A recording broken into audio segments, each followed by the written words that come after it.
And I've got good news. The intro here is much shorter than Tucker's Wikipedia page. You seen that? It's lengthy. But we are very honored to have him with us, and I've always wanted to say this when I introduce someone, but how about a man who really needs no introduction, Tucker Carlson.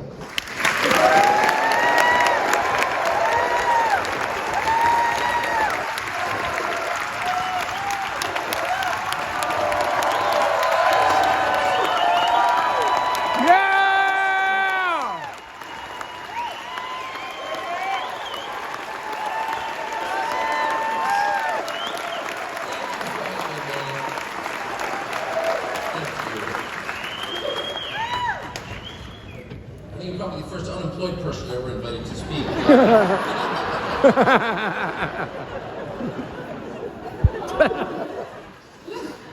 It's funny, I never give speeches because I'm working, and when I accepted this speech, I don't know, 6 months ago or something, I didn't realize how much free time I have. One never knows, does one? Nope. But I accepted it for two reasons. One shallow, one a little deeper. The first is I do love Alabama, and I'm not just saying that. Woo! I do. Yeah. I spend a lot of the year in rural Maine, which is like so close to this culturally, you have no idea. And in a great way. The food is not very good in rural Maine. The food here is unbelievable. But I spend a lot of time in the state. I hunt and fish. That's part of the reason. And you have great hunting and fishing, but the real reason is it has everything that I like. It has really nice people, Christian people. Yes. It has amazing food. I have the world's worst eating habits, and here that's not judged. Right. It's true. Fried Oreo, it's okay. And I love that. I love the lack of judgment, and I think it's physically beautiful. I just think the state of Alabama is just beautiful. Amen.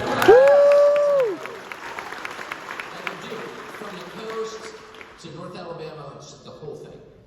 And it's funny, I was thinking this morning, I was like, I've lived in the Northeast most of my life, and Alabama is one of those places that people in New York, for example, used to kind of stare at Alabama.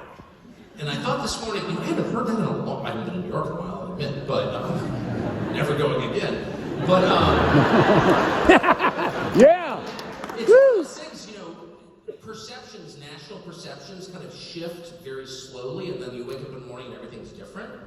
And the rest of the country's view of Alabama is one of those things that just changed completely. Like, nobody makes fun of Alabama at all. Like, because they realized, actually, that's how you're supposed to be living. So I thought it'd be sort of interesting to check. I never did notice I checked this morning. I was like, I wonder, the only way to really know what people think about something is to not listen to what they say, and I say that as someone who's talked for a living for a long time, ignore the words.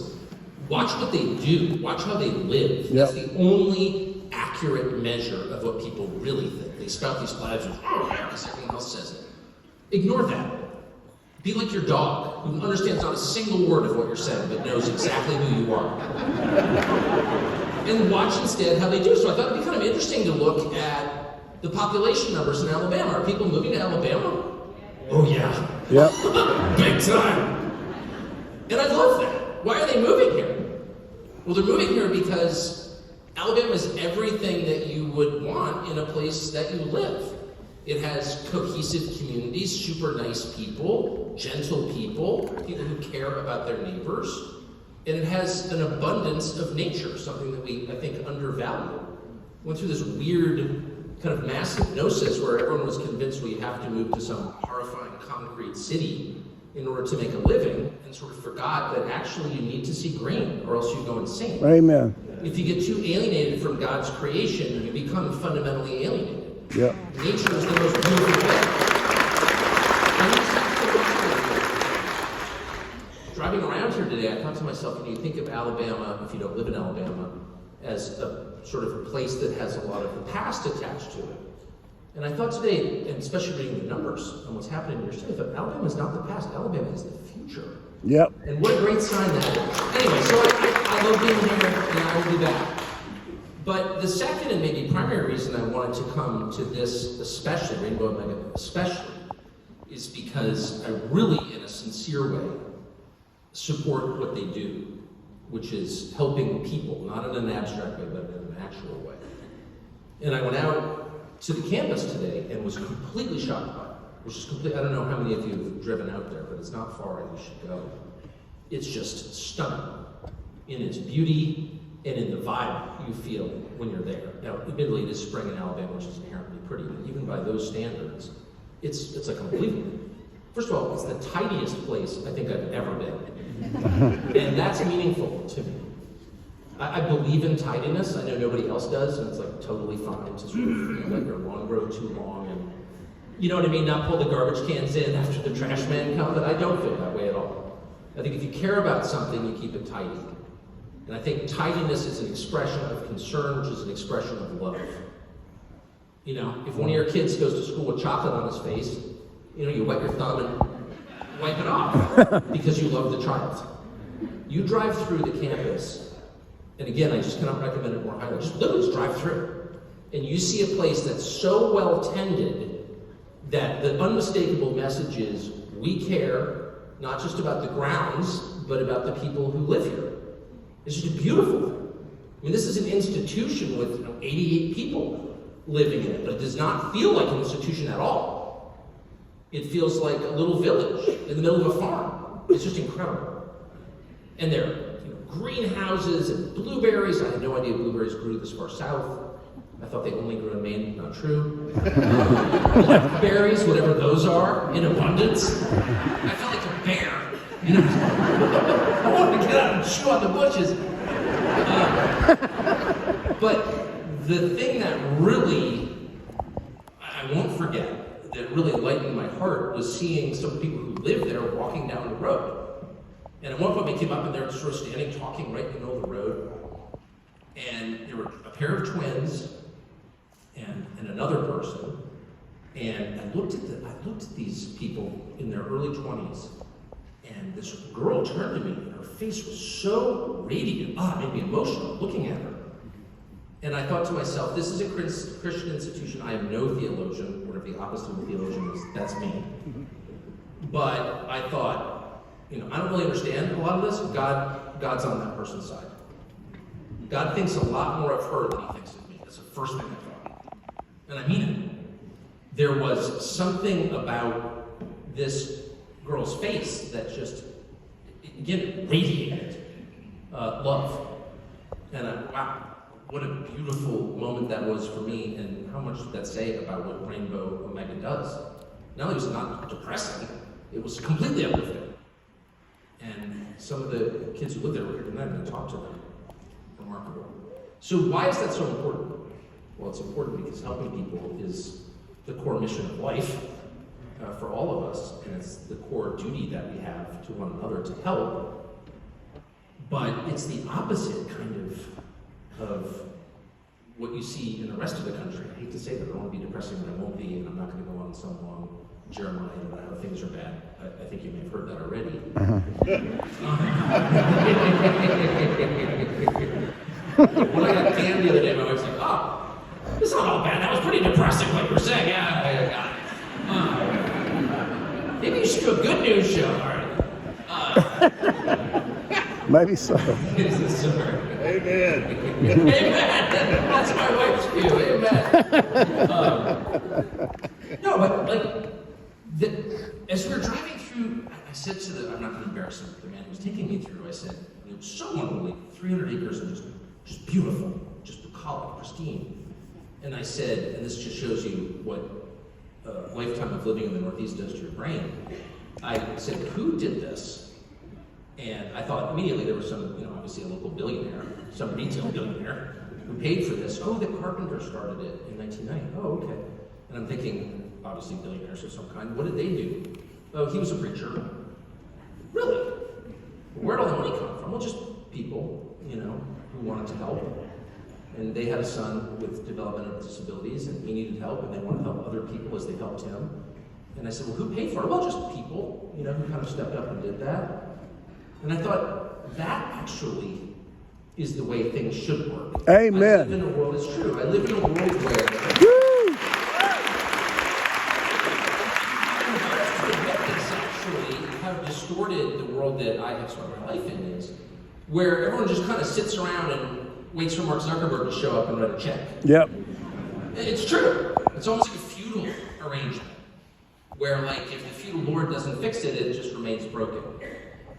And to hear that there was a couple living on a preacher's salary who had a problem and decided to solve it, and by solving it, solve the problem of so many other families, and then make a lifetime commitment to those kids. A lifetime commitment. Who makes a lifetime commitment? Like to your wife. That's kind of it. But to say to someone you're not related to, yeah, I'm signing up for life. Your life, no matter how long you live. Wow. We're here for the duration. Who does that? Let's check. Nobody. But this preacher did that? With no money? And then people in the community stepped up because they so believed in it to fix it? And so that's the model right there. That is what it looks like to help people. Amen. And I'm not attacking billionaires. I mean, I guess there's some good, I haven't met a ton. But I believe that there are, because I think that there are all kinds of people, and a lot of them are great people.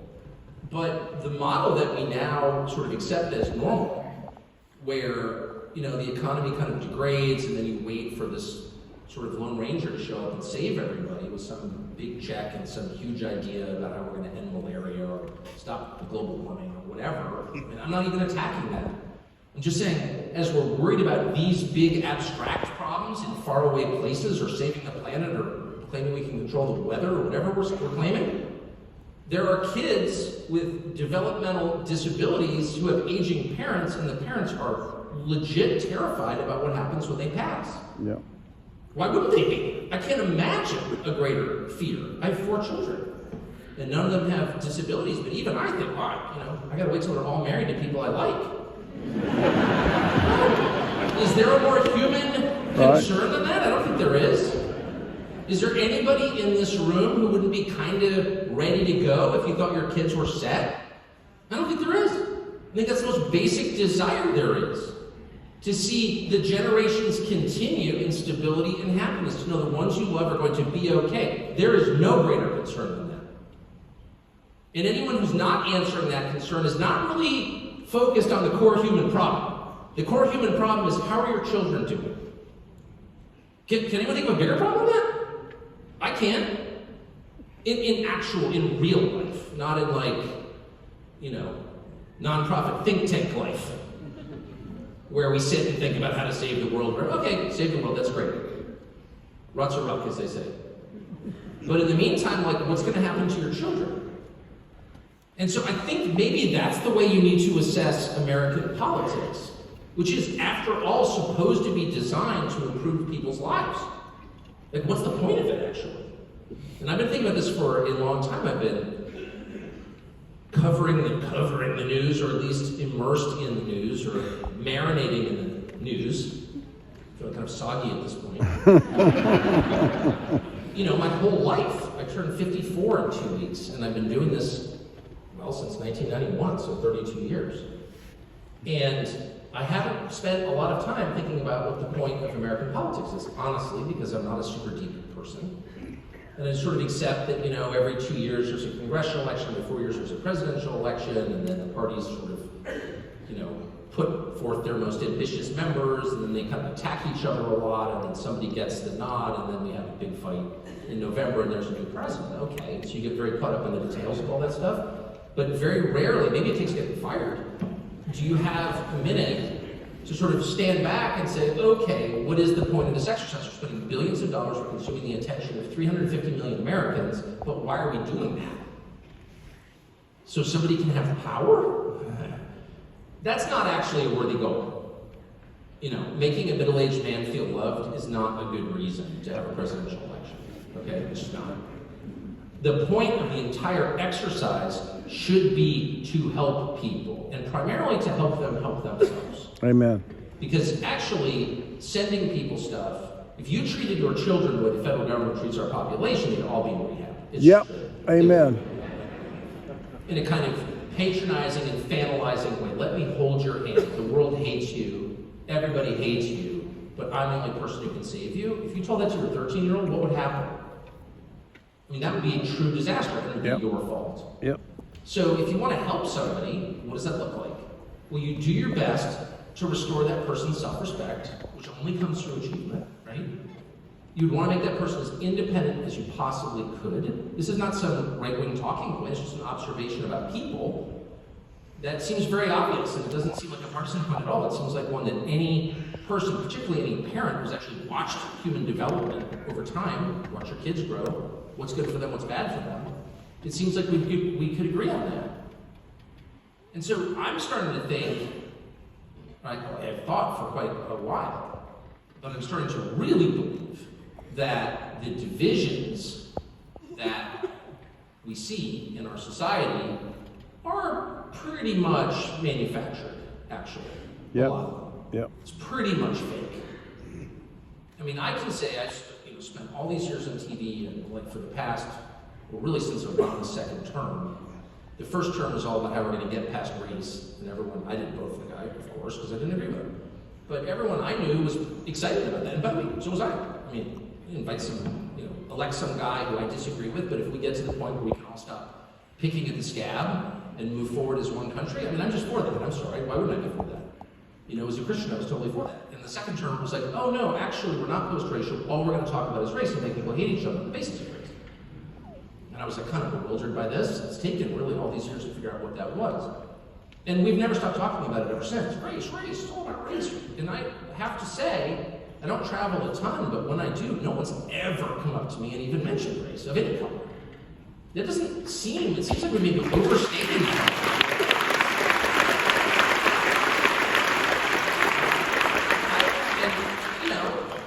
As I have heard, I mean, I'm not on the internet a ton, but like not everyone loves me. I don't want to freak you out or anything, but there are some who are not completely sold. Fair. And by the way, that's fine. They don't need to be. And some are like truly not sold, like just confirmed non-fans of mine.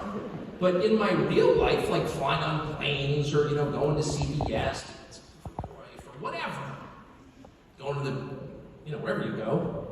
Get a new hunting license.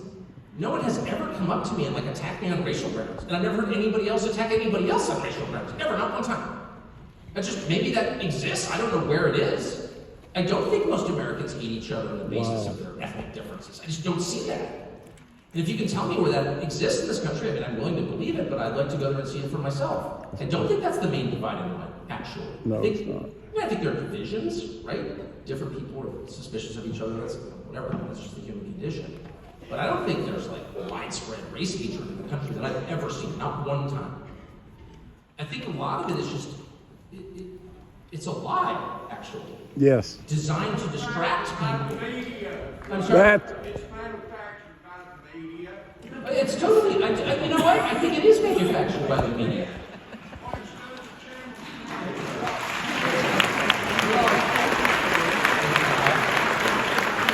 I'll pen fast. I haven't had a TV at home in many, many years. I feel ahead of the curve on that, to be totally honest with you. I didn't need to throw mine away, it just didn't exist. It's pretty great. So a lot of my understanding of the media and of media coverage and story selection really comes from reading about it. I don't see it that much, but from what I can tell, the overwhelming majority of stories that news organizations cover have no bearing at all on people's lives. Like gas will jump by $2 and they'll just kind of ignore it. What? People I know really care what gas costs because they're not, that matters. Like you have to drive to work and stuff. And I think that's a huge story. If gas jumps dramatically, if inflation is over 5% for a persistent period, real actual inflation, not CPI nonsense, but like the actual cost of things that you buy is rising faster than your wages, that seems like a huge story. What's bigger than that? If our country is approaching nuclear conflict with the world's largest nuclear stockpile, why wouldn't we talk about that? Why would we make up racial conflict that doesn't exist? And okay, if you do that once, or 3 times a year, maybe it's a mistake, maybe you're just stupid, most people maybe obviously are stupid, and they just made a mistake. But if you're doing that every week, for like 10 years? Maybe there's a reason you're doing that. Is there a reason that you're not covering any of the stories that actually matter and instead focusing on the ones that are certain to inflame division in your population? It can't be a mistake. I don't think I'm a conspiracy nut. I'm not going to say a word about UFOs or the Kennedy assassination. I'm just going to, I could. Epstein did not kill himself. That's right. No, in point of fact, he didn't. But whatever. No, but I don't think you need to be a conspiracy nut to wonder, like, what is that? Why are they not only not addressing the issues that matter, but they're kind of going out of their way to ignore them? And at first you think, well, it's because the people who, decide what merits news coverage all live in like a very small number of coastal locations on the East Coast or in LA.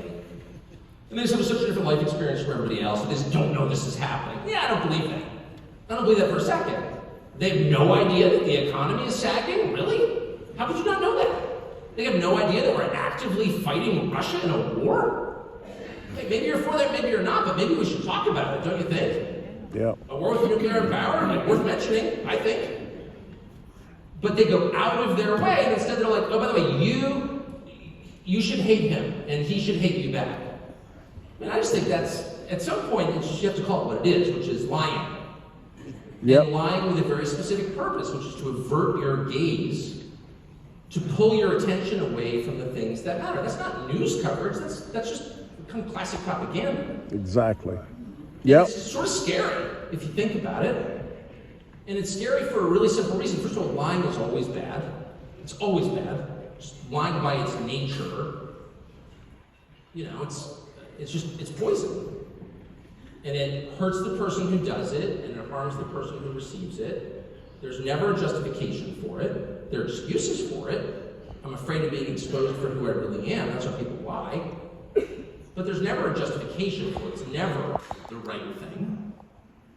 And of course we all do it. We're trying to hide from others who we really are because we're ashamed. I understand that. I have a lot of kids. And I always say to my kids, if you think you're hiding something, we already know. We already know. And that's true not just of your children, but the people that you know and love. People run around like, I hope nobody knows about whatever. Everybody knows.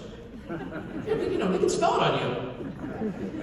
It's true. Everybody knows. I tell my kids this all the time. Oh, you think you're hiding it, huh? No, you're not. Everybody knows. And they love you anyway. Yep. So you don't actually have to hide who you are anymore. And if you're continuing to lie like that, and if the range of options for getting information is shrinking, not growing, then you have a huge, huge problem. And there are two main effects of this. The first effect is to kind of end democracy. The whole idea of democracy is based on the understanding that the people who vote will have some knowledge of what they're voting on, what the real issues are, that they'll be informed, they'll have an informed citizenry, and that's why the First Amendment is not the Eighth Amendment. It's the First Amendment. It's the predicate for democracy. You can't have democracy without free information, freely moving information, without access to what the facts are. And we can argue about what the facts are, and because of the First Amendment, we don't really have to argue because we have an infinite range of perspectives available to us. No one has a monopoly on the truth. As soon as someone tells you, I have a monopoly on the truth and everything else is misinformation, that person is by definition lying. By definition. Years ago, I worked for an editor in Arkansas, Little Rock, Arkansas. A wonderful man called Paul Greenberg, and I filed a piece, and a sentence began, "The truth is," and this was back when you literally filed a piece of paper and you go to his office and a tray and he'd send it back to you, the assistant in the newsroom. This was like people smoked in the elevators then. This was a long time ago. They actually stopped smoking in the elevators of the newspaper while I worked there, and the guy who shared the desk was like, "It's just tyranny, Doug, it's just tyranny." He was a wonderful man. He spoke Pell Mel's, such a good man. Anyway, Pell Mell. but my editor calls me in, and it said, "See me." I was like completely confused. The truth is, and I walked into his office. His name was Paul Greenberg. He was a religious man, a very wise man, a cantor in his synagogue. He sang his prayers, and And he said to me, so when did you come to believe you possess the truth? I said, I don't know. He said, so you mistaken yourself for God then? You have the truth? The truth is you're telling your readers you know what the truth is? Well, sir, I just, we're going to take that phrase out. Because it suggests hubris. It suggests that you believe that you possess something that no human being can possess, which is the absolute truth about something. That's unknowable. We're people. We're not God. I was like, whoa, okay. I was 23. I've been brooding on that for the last 30 years. But anybody who tells you that he possesses the truth is by definition lying to you. And that's why we have an unlimited variety of perspectives available to us. An unlimited amount of facts about what's happening in the world and what we believe will happen in the world available to us. The First Amendment guarantees that. We need that in order to have democracy. Otherwise, it's not. If you don't even know what the election is about, if you don't understand what the consequences of your vote could be, then why does it even matter if you vote? You're being controlled without even knowing you're being controlled. It's very insidious.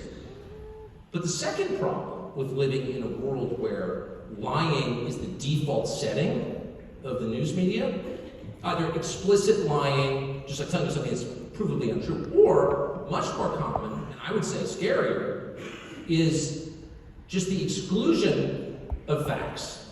So you'll read a story and it'll be factually true. In other words, a lawyer would sign off on it, but it leaves out the essence. Like there are things they're not telling you. So are they lying to you? Yes, they are. Maybe not in a legal sense, but certainly in a deeper sense, they are lying to you. They're misleading you. And the problem when you get that's always existed, nothing new under the sun, as you know. But when you get that at scale, in other words, when every outlet is doing that to you, what is the effect on the population? Well, of course, they're uninformed, but it also starts to drive people crazy. You can't believe anything. Mm-hmm.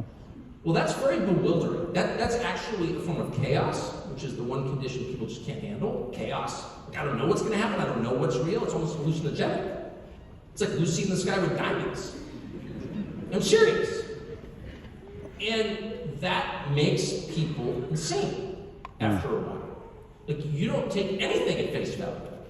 And if you know people who are politically engaged, who are really interested in politics, you will have noticed in the past couple of years that very smart, educated, rational people all of a sudden are willing to entertain theories about things that would have seemed outlandish 3 years ago. These are the so-called conspiracy theorists we're told to be afraid of. And as in point of fact, the conspiracy theorists have a much better track record of accuracy than, say, the New York Times, I noticed.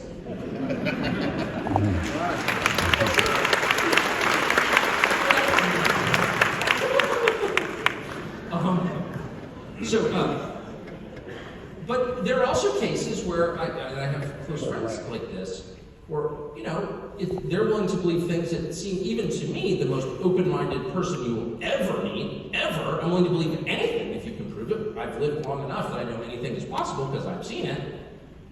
Even I'm like, that sounds a little far out, man. A little far out. But then I think to myself, don't judge. When everything is fake, or feels fake, when you can't believe anybody in power, why wouldn't people reach those conclusions?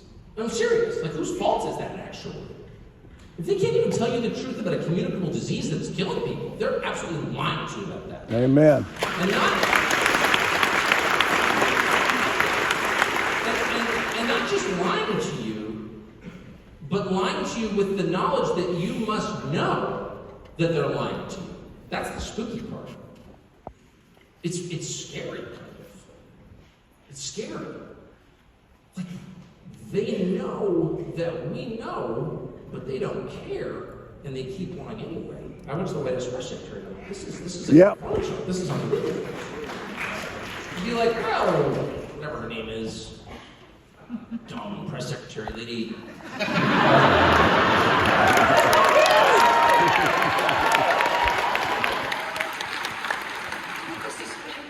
This is not like my crazed right-wing opinion about it. This is is just like watching the clips. I stand with my jaw open. I used to be in the White House briefing room. I like have some memory of how this went during the Clinton years, for example, where you had a press secretary called Mike McCurry. I didn't agree with him on anything really, but I didn't think that he was patronizing me with his lying demonic stuff. Okay, yeah, really, it didn't happen.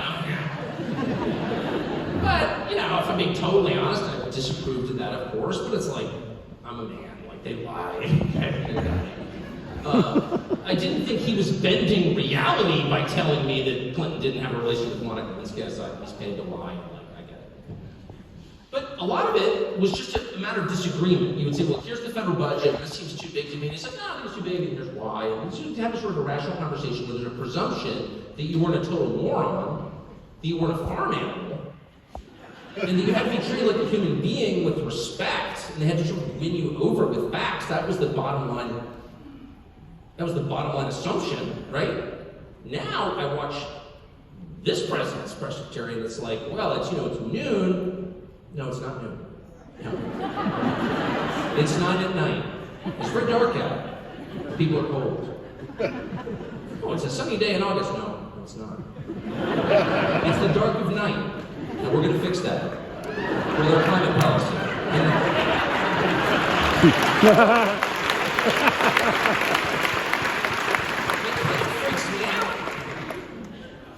It kind of freaks me out. I mean, first of all, I'm offended because, well, first of all, I'm a middle-aged man, and it's like, are you really patronizing me? Aren't you like 28? I mean, stop. But even leaving aside my age and, the grumpiness that comes with it, sorry, it's true. Leaving that aside, I'm like, what is this? This is not a briefing, actually. This is an expression of contempt. What you're saying is, I don't care what you think. Yep. That's really what they're saying. This is a humiliation exercise designed to let you know that you have no power at all. And they can tell you anything they want. That's right. There's nothing you can do about it. Yep. I think that's really bad. And I think that's setting the stage for real division. I don't think you should ever talk to people like that. I don't talk to my dogs that way. I don't. I mean, and they're dogs. I'm not kind of trying to reason with them. You're not having a mistake. You're eating dog food because you're a dog. Okay. I would never speak to my children that way. Do you remember being 9 and there was always some teacher who clearly had a super unhappy personal life? Yep. And you'd be like, may I go to the bathroom, Mrs. Simpson? No. Why? Because I said so. And at 9, you don't know what the word fascist means, obviously. But you sense there's something really wrong with it. That's not an explanation, I'm sorry. Maybe when you're 9 and she's an adult who holds all the power, like that's just not enough, and you really resent that. Does anyone remember that? Maybe you went to a better school. Yep. I remember that very well. I remember thinking this is unjust. It's dehumanizing, actually. There's something dehumanizing about it. You're not treating me as a human being, and even at 9, I'm still a human being. That's the vibe I get, not simply from the White House briefing, which really is almost performance art. I mean, it's really, if you haven't seen it, it's like unbelievable. But from the entire federal government, and honestly from the leaders of both parties in Congress. I hate to say that. Yep. Amen. I do think that. And I don't, I'm not voting for a lot of Democrats, obviously, and I don't expect to anytime soon. However, I don't vote a ton, but to the extent I have voted, because I'm working on election days, but I was voting for the Republican Party and everything. But I don't see a huge outcry from the Republicans in Congress. I'm not talking about individual members. There are a lot of really nice ones, and some really good people, actually, particularly from this region, from the South. But the leadership, I get the same vibe from them. Yep. It's like, we don't care what you think, actually. What are you going to do about it? I'm sorry, you Senate Majority Leader now? I don't think you are. Shut up, he explained. And I think that's kind of terrifying. If you look, here's an interesting exercise. You often hear the word populism batted around. Populism. And, it's hard to know exactly what that means, any of these political labels. Is that like Huey Long? Is that Hugo Chavez? Like, what is that we're talking about? And in this country at this time, what they call populism is pretty non-scary so far as I can tell.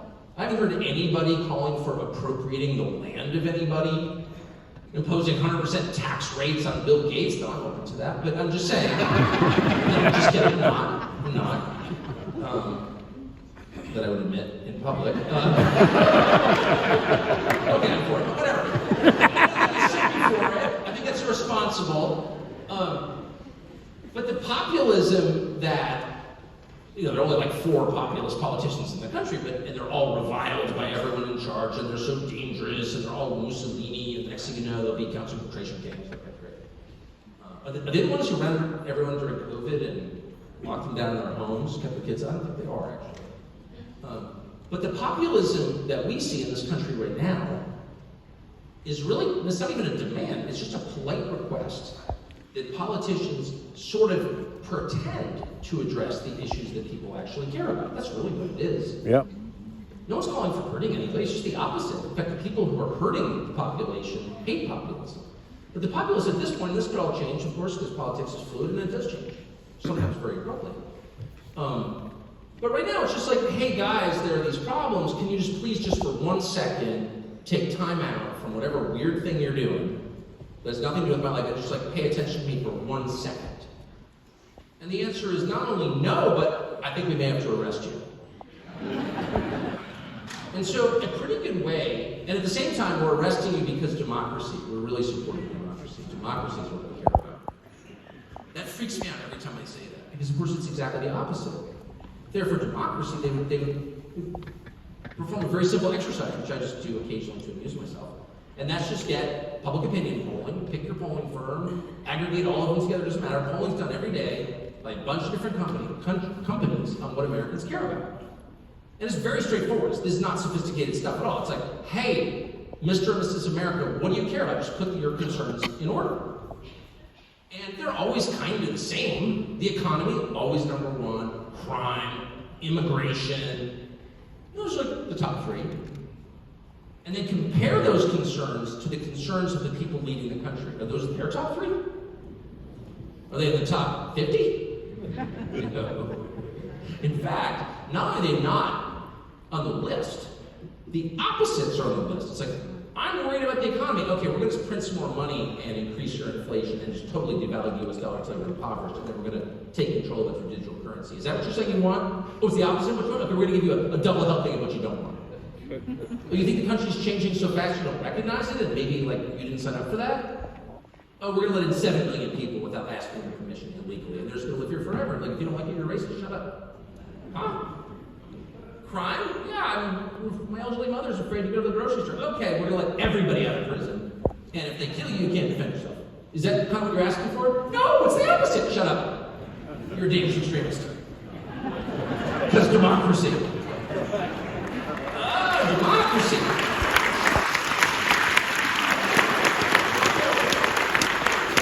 I was not a fantastic student, to put it mildly. That's why I went into journalism in the first place. Because in 1991, just like right now, I had no job.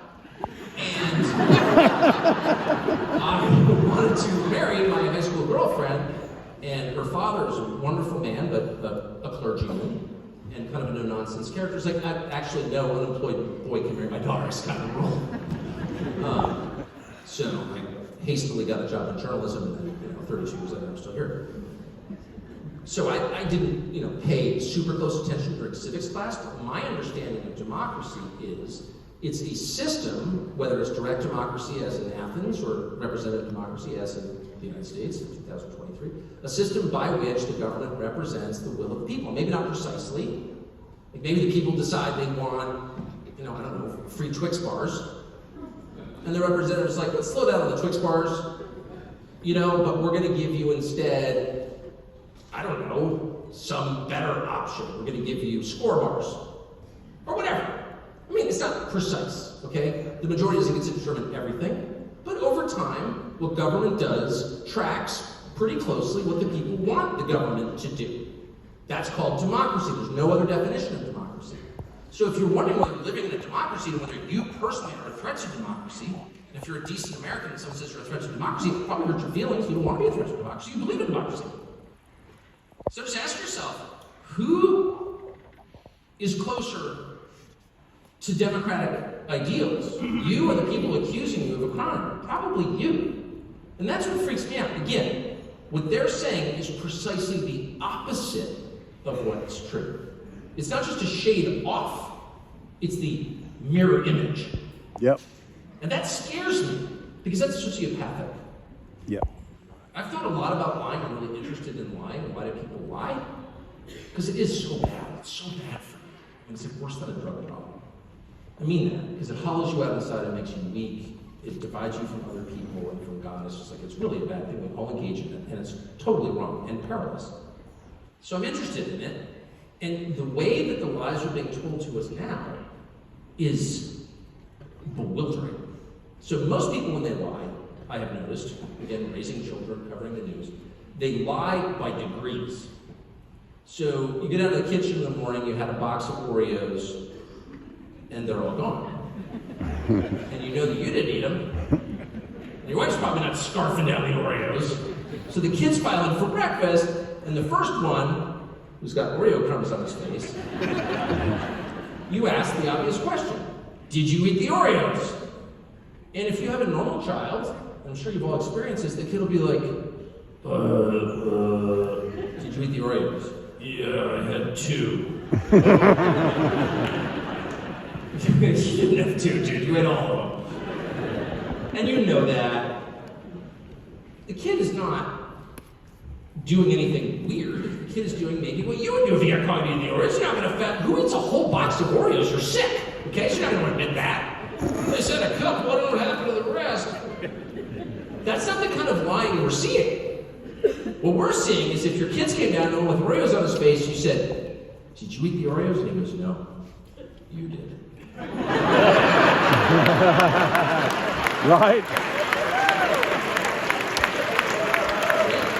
If you had a kid who said that to you, the hair on your arms would go up and you would call the exorcist. Right. That is not a good sign. And then sort of smiled faintly, like the White House Presbyterian. No, you ate. That's freaky. That's not normal human behavior at all. No. And by the way, most people can't do that. That's the other thing. That's amazing. And I covered cops for a while as a reporter, police. I was on the police, spent a lot of time with cops. And because of my interest in this, I've talked to polygraphers, people who administer lie detector tests, about lying. And if you talk to anybody who does this for a living, and cops are the best because they're the front line on lying.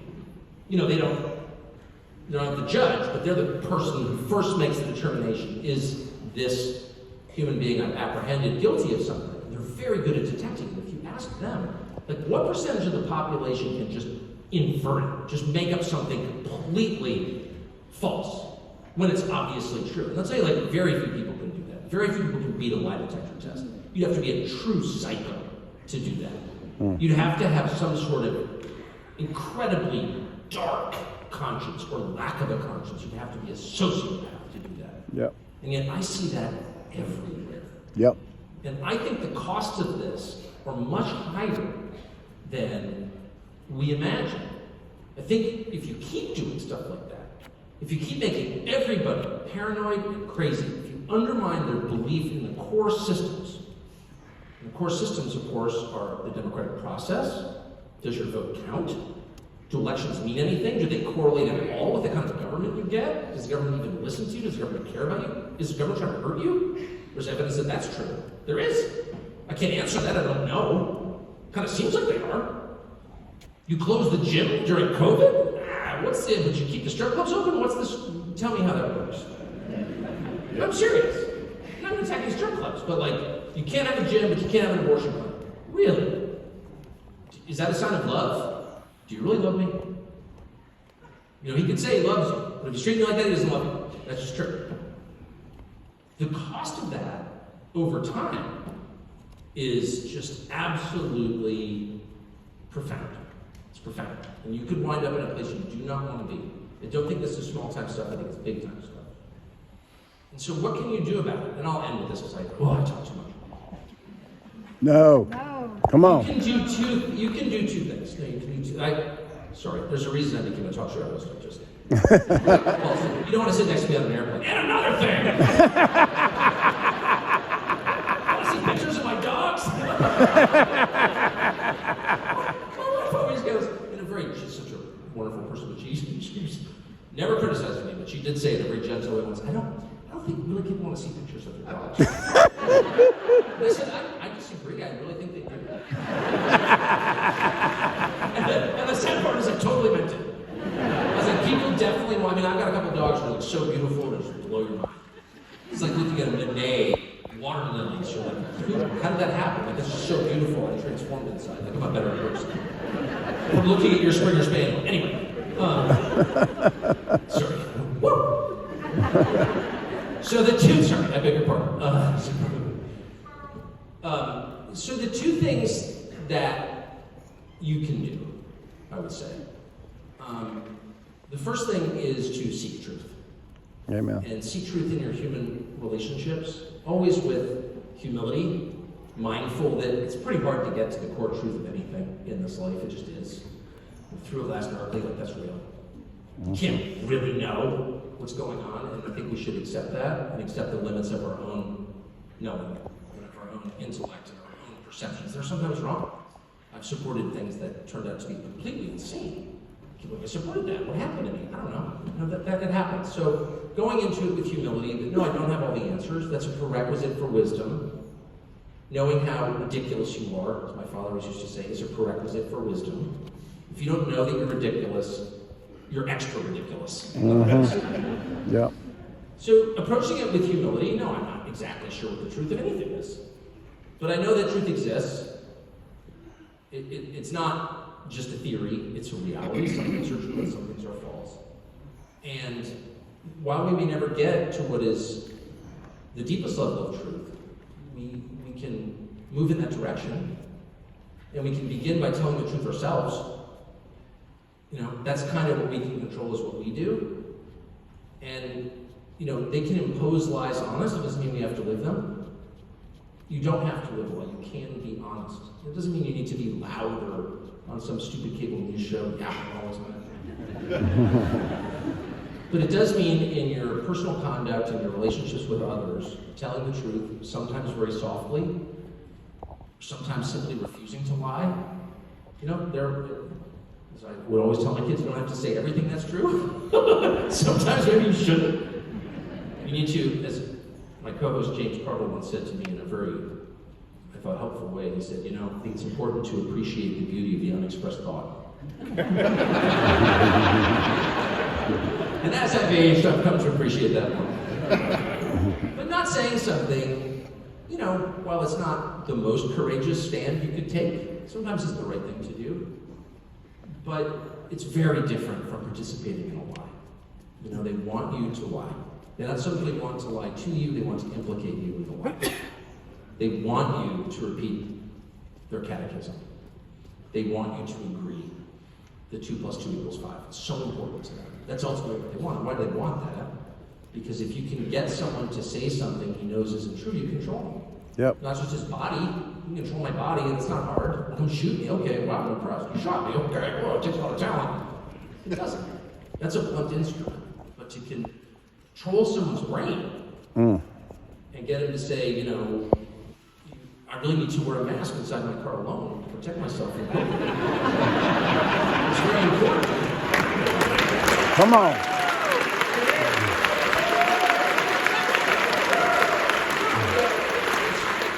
If you can get someone to that place where he gets in his Subaru and just instinctively puts on a mask with the windows up, then you've won. You've won. You don't need to monitor or control that person because you control him from afar because you controlled his brain. You defeated him. He's no longer a man, actually. He's a slave. It's true. That's right. And the enslavement of people, taking away their choice, and in so doing their dignity, really their humanity, that is the goal, obviously. It's like this massive game of Simon Says. Stand on one foot, hop around, and quack like a duck. Dr. Fauci commands, okay, I love you, Dr. Fauci. Okay, get on all fours and oink like a pig. It's very important. The science demands, okay. At that point, I don't need guns to control you. I just snap my fingers. I just snap my fingers, and you're like on the ground trying to be like a porcupine. How do you make a porcupine?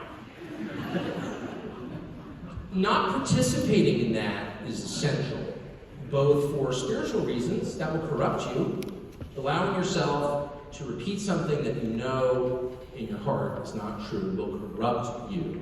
Amen. Amen. I actually think everything's at stake. I don't mean that. I don't want to beat up on Fauci or whatever. He's himself a pathetic tool of Satan. well, pathetic tool of powers larger than himself. And so I don't want to single out one guy, because it's not just one guy, actually. There's like a lot going on here that I don't fully understand. I'm just watching, right, from the sidelines. But you don't want to participate in that in any way. Right. Because it robs you of the only thing that matters, which is your humanity, your God-given humanity. And it makes you something less than human. Yep. And it corrupts you as surely as fentanyl or hookers. And maybe worse. And I mean it. Yep. It's one thing to file your body. It's another thing to hand over your soul to people with malintent. Don't ever do that. Right. Ever. So being honest in your personal life and seeking out information that you believe to be true, actually true, not just information that inflames your passions, but that speaks to you as a human being. It doesn't patronize you or feed you slogans or repeat stupid bumper stickers or whatever, but actually tries to engage you as an adult with reason.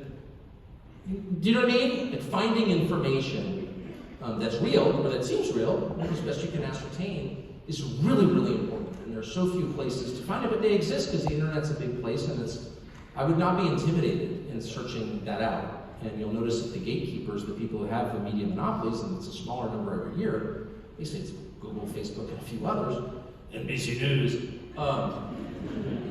Really, there aren't that many media companies. When I worked at a newspaper in Little Rock, Arkansas, the Arkansas Democrat Gazette, the statewide daily, the Diamond State, that was a big deal to work at that paper. And it was a completely independent voice. It was owned by a family, wonderful people, the husbands, and that was real. It was a real paper. People read it. It had some squat in the state. It represented Arkansas. We covered Arkansas. If you didn't live in Arkansas, you probably want to read it. That's all gone now.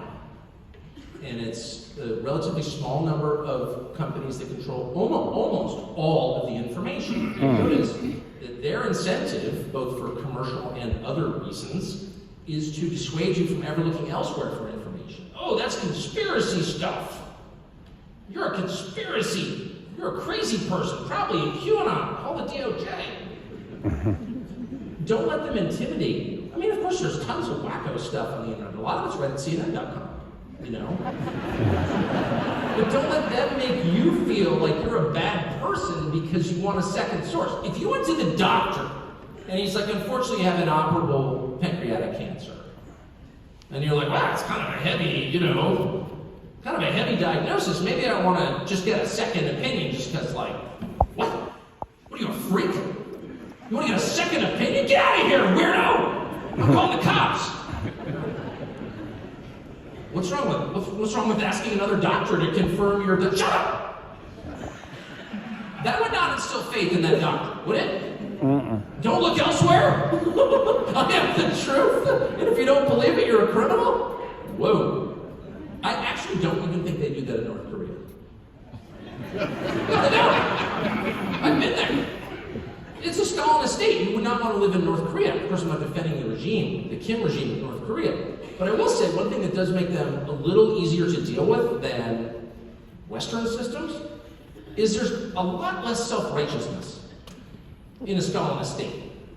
You step out of line, they shoot you. You kind of know the rules. No, that's bad. I'm not in any way endorsing it, and I'm not saying that's better than America. It's not. We're not executed for our use at this point, so I'm grateful for that. At this point.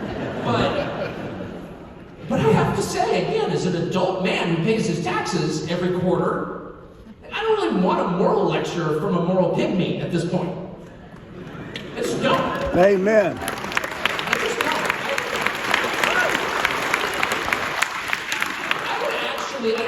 I never really pay attention to taxes, but I mean, like I'm not in private equity, like I pay full load, like most people here, like whenever the rate is pretty high. It's like the majority of my income, I think. And that's fine, I'm not mad about it. But, a little mad, but not that mad, honestly. I would be willing to pay more. You can tack on an extra 10% if you would just stop lecturing me. Amen. Just for a second. You get on a commercial airliner, first you walk down the jet bridge and all the propaganda posters on the, on the jet bridge, there's not a single poster that's not ramming some political ideology down your throat. Yeah, it's true. And then you get on the plane and they're like trying to sell you some stupid credit card. I'm really gonna buy an American Airlines credit card? You don't even take off on time, I don't think so, okay? And then they throw in some other thing, like their commitment to this or that. What? Just fly the plane. I'm stuck in this aluminum tube and you're lecturing me? Are you joking? You don't serve meals anymore. You don't serve peanuts anymore. And you're giving me a moral lecture? Like, who puts you in the pulpit? Amen. Hush! Fly the plane. And the federal government's just like a never-ending lecture. Like, oh, well, you just, we're a little disappointed in you. But you're my dad? Leave me alone. And I have to say, for all its sort of downsides, like concentration camps and starvation, they don't do that in North Korea. I don't think they feel the need to, like, lecture you. There's something very dehumanizing about being lectured. Very dehumanizing. I never lectured my kids when they were little. Like, you just don't know, I'm gonna spank you now. I don't bore you with some lecture about how you're like evil or something. You broke the rule, you're getting spanked, don't do it again. Okay, pretty straightforward, right? I just spent an hour being like, well, I'm very disappointed in you. Your mother and I had very high hopes for you, but you've dashed them. You'll never live up to our moral standards. You're disgusting. And, I'm not virtuous enough to lecture people like that. I'm just being honest. I'm not a good enough person to give that lecture to anyone, including my children or my dogs. You chewed the pillow. I'm so disappointed. Smack him on the butt. Get the hell out of here. And so the idea that like the worst people in the world, like the Apple Corporation or some private equity guy is like, oh, I'm really disappointed. You're a racist. What? Are you joking? It's not enough to do, like, run some seedy business that's not making America better at all. You have to lecture me too? That's like not part of the deal. So I think it's important to just keep your wits about you and realize you're not the bad person in this scenario. This really is like some super twisted alcoholic relationship where your spouse comes home drunk and hits you and then you feel guilty because you didn't make dinner right or something. No, that's codependence. Yeah. And the second answer to all of this, and I will stop with this. I know, it's a promises. The second answer is, to think about how do you make it better. And I think about that a lot just because I was born in this country and I have a big family and I really love this country. Its people and its landscape. You said, what do you love about America? Well, I like the people. And I do. Stop at a gas station.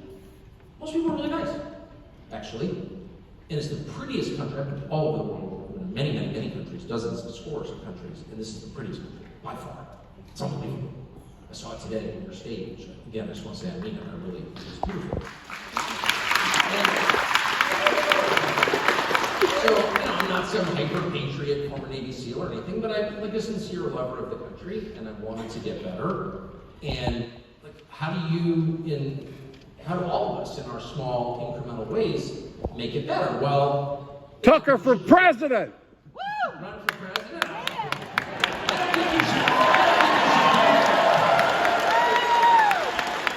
think if you run for president, they will assassinate your character. I'm just guessing. Anyway, how do you make it better? Don't get me going, baby. Sorry, I'm so sorry. Can't even see you. I didn't mean to call you that, but it was with love. So, how do you make it better? And I do think it's important to be politically engaged, I guess. Don't really think that, but I think you're required to say that now. If you believe in democracy. No, of course, it's important to vote your conscience. I decided many years ago, my wife and I decided, we're never a position, you'll never get it. I mean, it's not a popular position where I live, but, and I'm not like evangelizing on the topic, it makes me so uncomfortable, I can barely talk about it, but we just decided in our way, we don't run a crisis pregnancy center, but just like as voters, we're not voting for anyone who doesn't share our views on that because it's a real thing for us. And I think a lot of people feel that way, and I would recommend that, just think through what really matters to me. And you're never gonna find a politician who matches your views exactly unless it's you, right? You're always gonna be compromises. I like the guy, he's pretty orange, but whatever. Or whoever it is on whatever topics, but I think it's a rational way to feel good about political participation, to decide what really matters to you, and maybe there's a couple topics or whatever. In my case, we just narrowed it down to one because it's easy and we're forgetful, but maybe there are others, probably are. But in the end, is your vote in a country this big gonna change everything? Probably not. Doesn't mean you shouldn't cast the vote, but it doesn't mean you should be tempered in your expectations of its effect. So I would say just the obvious. Try to help actual people. And that's why I came tonight, because I was a little bit more, I was blown away actually. I didn't expect to be as impressed as I was. I'm really impressed by what Rainbow Omega's doing. But there are others who are doing it, and you can do it too. I mean, that's a very kind of big and impressive operation. But I can't even tell you this, but I just love this. I have this friend, one of my college roommates, who's just a wonderful person and very, very good at business, and who's gotten super rich in a way that I'm like, wow, how'd you get so rich? You were drunk all the time, you're rich. And the answer is, well, it's true. And the answer is he's just really smart and super hardworking and he's not drinking and all that. So, but he's enormously thoughtful. He's a very thoughtful, decent person who cares about his family above all. And exactly the kind of person you want to see become successful. And we were talking, we sent our children to the same school at one point, and I said, I think this word Episcopalians are a word before we fled in terror. And he was at an Episcopal school, and so it went completely crazy, like truly crazy. What? Just like full-on devil worship in the school. And I was like, wow, this is really dark. And we've always felt kids go to school, you should give money to the school. And he said, I'm out. They don't share my values, and I'm not doing that. And I said, and he's a big charity guy, he's a tither. And 10% of his income is a lot. And I said, well, what are you going to do with the money? He said, I'm going to give it to waiters. Wow. Waiters? He's like, yeah. And he's good at math. He's like, I give whatever. I give $100 a year in charity, let's say. Many zeros on that. And then I write it off. But I don't really need to write it off. I mean, am I giving money to write it off? Is that the point of charity, to get a tax break? No.